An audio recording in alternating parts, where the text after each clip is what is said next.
একটা জিনিস বলি, এটা হচ্ছে শাহবাগ থেকে ফার্মগেট যাওয়ার রাস্তা। তো পুরো রাস্তা হচ্ছে ফাঁকা। রাস্তা ফাঁকা কারণ হচ্ছে যে দুই পাশেই গাড়ি বন্ধ।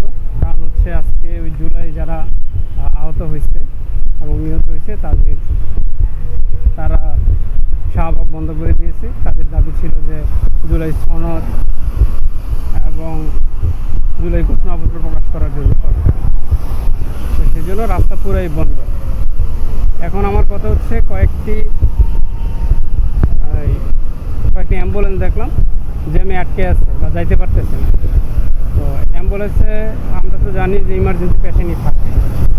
তো যদি এমন হয় যে তাদের দাবির কারণে রাস্তা বন্ধর কারণে মানুষ মারা যাচ্ছে, তাহলে বিষয়টা কেমন হবে? তো কোনো রাস্তা বন্ধ করে আন্দোলন এটা কখনোই সমাধান না, সেটা যত গুরুত্বপূর্ণ আন্দোলনই হোক না কেন।